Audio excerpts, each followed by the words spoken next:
Hi, this is Mama Love with Metal Wani, and I'm talking to Ben Bruce of Asking Alexandria. How you doing today?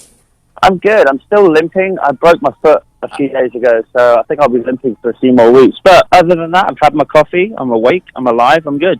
Okay, well, I'm sorry to hear about your injury. That's all right. Well, congratulations on the impending release of your new studio album, self-titled, of course. Thank you very much. I'm excited. Awesome. First off, how long did it take you to put it all together? Oh man, I mean, that's just a difficult question to answer because just being a songwriter, as soon as an album's finished, I never stop writing. So, I mean, I think I started writing this. One of the songs that's on there, Vultures, I actually wrote all the way back in 2014. Okay. So, it's been years in the making if you look at it like that. But actually sitting down and buckling down and going in a studio, that whole process probably has taken about a year. Okay. Was it a collaborative effort, or was there a main contributor responsible for the majority of the writing? I'm the main writer. I've been the main songwriter for the band since our debut album. And then obviously, I share my ideas with the guys and they come in and record their parts. So it's not like I keep anyone in the dark and just show them a finished album. But, I get the ball rolling. I write most of the material and come up with the initial ideas and main song structures. Okay. So this is your first effort with Matt Good producing. Was that facilitated by your collaboration with him on Kill It With Fire? Kind of, yeah. I mean, we've known Matt for years. We used to tour together. We took out his band from First to Last many a moon ago.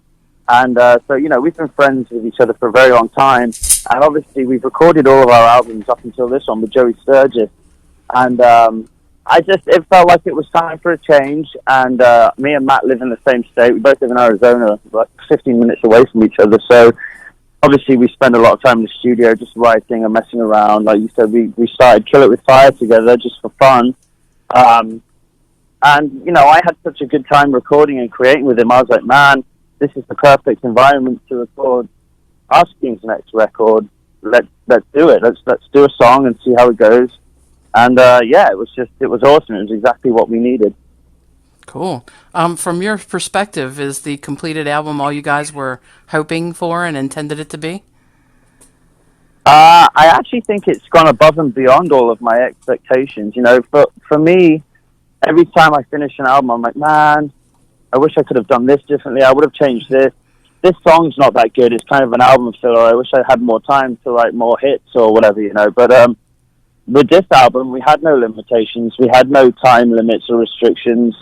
And we were left to our own devices, and we did exactly what we wanted to do. And I listened to the final product now, and I couldn't be more proud. There's no point on the album where I'm like, I wish we could have re-recorded this or changed this, or I'm not too fond of this song. Like every time I listen to the album, I have a different favorite song. So I'm definitely more proud of this album than I ever have been of any record before. What is it like listening to your own music? Is that like weird in any way? No, I mean, I love it. And I guarantee every band and musician loves it. I don't care what they say. I mean, you like music because you love it. So obviously, one, you're going to be proud, especially if the final product's everything that you heard in your head originally. But two, if you didn't like it, you wouldn't write it. So it's kind of like you're catering to yourselves. You've got your perfect song in front of you to listen to. Everything in it is what you like, Right. So there's so many killer tracks on the new album, and Into the Fire was the first single that's been released. Is there any reason you decided to release that particular track first? No one particular reason. I mean, it was quite a difficult choice. It was like, do we go heavy and release E first, or do we go, just more anthemic and release Alone in a Room first, or do we shock everyone and release Empire or Hopelessly Hopeful first, And I think Into the Fire it has a bit of everything, It's got a huge guitar riff, a memorable guitar riff. It's got a huge vocal hook. The chorus is big. The lyrics address Danny's return and kind of turbulent past of the band. So it tells a great story. It's heavy, it's soft, it's catchy, it's bouncy. So I think Insta Fire just has a lot of elements within it that sort of encompass the whole record as best as it possibly can be, you know? So, and I definitely think we made the right choice. Excellent. Out of the 13 total songs on the album, plus the radio edit, the one that really stood out for me was Vultures, and you mentioned that before. And I'm what I would call an acoustic nerd, so I love that aspect of the song. And Danny's vocals are just fantastic. Danny's vocals, actually, that was the deciding factor. You know, when he came, for him to rejoin the band, when he came to the studio to record that song, as I said, I wrote that in 2013, 2014. And when he came in 2017, he just came to the studio to hang out, and he came to stay with me, and we were just hanging out as friends. We'd rekindled our friendship, let bygones be bygones. And he was like, "Hey, remember that awesome song you wrote, Vultures? You know, let me have a pass at it." And I was like, "Fuck yeah!" So we were drinking and we were having a nice time. And Matt pushed play, and Danny sang that whole song in one go, one take, from start to finish. And I remember as soon as he finished it, there's a picture of it circulating around the internet somewhere. I just ran into the vocal booth. I gave him the biggest hug, and he hugged me back. And that was the moment, I think, that hug, where we were like, "You're back where you belong. This is our Alexandria." And it was just magic, you know. And that version you hear on the album, the main vocal, that's that original take, all the way from start to finish. In one take. Yep. Wow, that's impressive. Yep. So, focusing on Danny for a minute, now that he's returned full time, were there any changes you guys had to make to reacclimate yourselves with Danny's style or requirements in terms of vocals or writing? No, not really. I mean, it just all felt very natural, and I think, you know, all the time apart from each other and stuff, it just allowed all of us to grow as musicians and individuals. And when he came back and we started doing this album, everything just kind of clicked like it was meant to be. You know, we didn't have to sit down and force anything. Like, okay, well, you know, Danny's back, so we need to do this, and we didn't need to tell Danny we need screaming still, so you have to do this. Like, it just was what it was. We didn't set any limitations. We were just like, let's all write music that we love and see what happens. And you know, this album is the result of that. And I think everyone, including Danny, I've not seen Danny this excited about an Arsene Alexandria record ever. You know, all of us are obsessed with it, and it's because it was such a pleasure to record, and it's us. It's just us through and through. We weren't told what to do or when to do it, and every single song we did for us. So, yeah, there was no, learning or changing, or it was very natural, very easy. Do you feel that the band has taken a different direction in any way with Danny's return? I mean, possibly. It's hard to sort of know. You know, I mean, I feel like with The Black, it's a great album. I'm very proud of it. I don't regret it at all. People always ask, "Oh, do you just regret The Black now?" No, you know, that's a significant time in our career. But, you know, we knew it was a tough thing to lose Danny. And we wrote a record with that in mind. Like, we need to keep our core fan base engaged. We need to write a record that our core original fan base that got us to where we are from the beginning are going to love and be excited with. So that's what we did. Whereas with this one, we were just the 5 friends back in a room that started the band together. And so we were like, let's write a record for us. You know, we're back as Arsene Alexandria. Let's celebrate that. So it was a very different mindset, you know, and I can't see the future, and I can't change the past. So who knows what would have happened if we would have done anything differently. But, you know, this is the direction we took with this album. I'm definitely really pleased that we did. And it seems to me that all of our fans are too. So. Great. Did Danny have any specific plans for any new music that you all had to iron out before the writing process started? Nope. No. Like I said, we just went into the studio completely free and open from anything, and just went to town. You know, we were like, this is Asking Alexandria time. This is where our headset's at. All of us were just completely focused on Asking Alexandria and making a record that we all enjoyed and loved. All right. Do you think what are your thoughts on Danny's release of a solo country album, and has that impacted his vocals in any way? I think it's actually made his vocals better. You know, I mean, a lot of people. I listen to country music all the time. I love country music. I love blues. I love rap and hip hop and pop and metal and rock. I listen to just about everything. So you know, Danny's the same. If he likes music, why would he not explore that avenue? People always say, why did he do country? Well, he enjoys country. You know, it's okay to like more than one style of music. I agree completely. But what it did, you know, it's weird to pigeonhole yourself like that and just stick to one thing. You're missing out on so much. But what it did do for Danny, I think, is it allowed him to work with a whole different type of group of people and musicians. And I think he learned a lot of stuff going and doing a country album. You know, I think a lot of the people he worked with and recorded with were older, more seasoned professional country musicians, and they brought a lot to the table. And he learned a lot about his own voice and his capabilities. And he definitely, when he returned to the band, I mean, like I said, he sang Vultures in one take from start to finish. And I was like, holy crap, like that's insane. And so I think that time spent doing the country record really allowed him to explore his vocal range and capabilities and learn and hone in on those.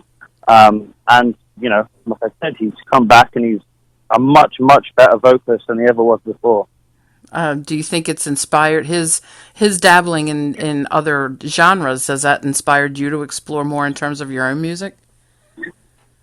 Yeah, I mean, it has, because, like I said, I listen to just about everything. Danny does. All of the band do. We all listen to all kinds of different music. But with our previous records, you know, we were kind of steered in a direction from people behind the scenes, even without really knowing it. You know, it was happening. But with this one, we were like, no, you know, look, Danny actually stepped out of his comfort zone and went and did a country record. We can do this. We're musicians. We're songwriters. Why would we be told what we can and can't write?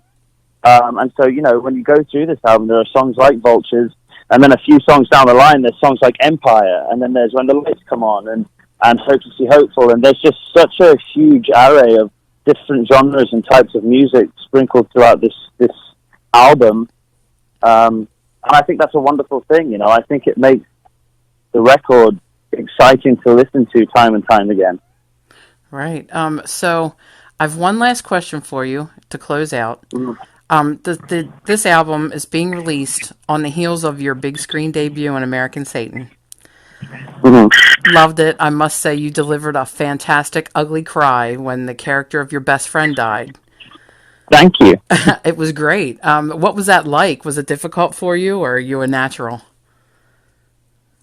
It was hard because I guess my best friend in real life died not too long before, and so those emotions were kind of close to the surface anyway. Mm-hmm. And the director came up to me, he's like, hey, and he started whispering in my ear all this stuff about my best friend dying and passing away to try and make me sad, but all that did really was make me angry. Mm-hmm. And so that didn't really help me in any way. And it was John Bradley that sat me down, and he was just like, for some people, putting themselves in that personal place brings that emotion forward. He said for him that doesn't work.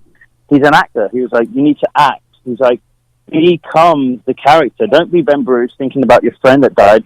Be Leo Donovan in that place at that time. Your friend has died. Forget the cameras. Forget there's anyone in the room. And for some reason that worked, and it just opened me up, you know. And he did a lot of stuff like that for me throughout the filming process. You know, obviously I'd never acted in a movie before. So John Bradley actually helped me out throughout the whole process a lot. Taught me a few tricks of the trade and maybe a much more confident actor, to the point where I watch the film now and I'm like, damn, I wish I could have gone back and recorded the first half of the film again, because, you know, throughout the course of filming I got more confident and I learned more and more from him. Right. But it's a learning curve, you know, and I think if you look back at any of, like, Johnny Depp's first movie, or they're obviously going to cringe and go, oh man, I could have done this better, but at the time you do the best job you possibly can and you hope to grow as time goes on. Right. Well, I think you did a great job. I just want to say that. Thank you. Thank you And very much. just as a point of opinion, my favorite part of the movie was seeing Drake Bell being electrocuted on the electric fence. Ah, see, that was all movie magic. He didn't actually get electrocuted. Oh yeah, well I know that obviously, but that was fun to watch though. Bless him. I didn't know who he was. Everyone was all excited, like, "Oh, that's Drake Bell." I was like, "Who the fuck is Drake Bell?" Like, Well, I have everyone was kids, so. so you know he's a kid actor, so I was aware of who he was. Yeah, they were like, everyone's like Drake and Josh. I'm like Bill and Ted. I don't know. You're just saying names at me. But he actually was a really nice guy. Well, that's good to know. Yeah. So, with Metal Wani being based in India, would you have any message for your fans there? I just want to apologize that we've not been there yet. I grew up, I lived in the United Arab Emirates in Dubai for about 10 years of my life, maybe longer. And I had a lot of Indian friends growing up, and I know that places like India and, Dubai and Saudi Arabia, they have huge metal scenes, and the fans are there. But for some reason, we don't book our tours, and it seems to be that it's really difficult to get promoters and booking agents to get you out to those places. And we actually got an offer to play India, I think it was last year, and we had to turn it down because they had us over in India on Christmas Eve. And it was my daughter's first Christmas. I was like, guys, I'm not missing my daughter's first Christmas. But that was sort of getting the wheels in motion. So now that we've had that first initial offer, we're trying to go back and be like, come on, guys, like, we really want to come to India. Can we make this happen? So we're trying to find time to actually get over there on this record cycle for the first time. Great. Well, again, thanks so much for taking the time out to talk to us. Of course, thank you. Really appreciate it, and good luck with you with the release of the album. Thank you very much. I'll speak to you soon. Thank you.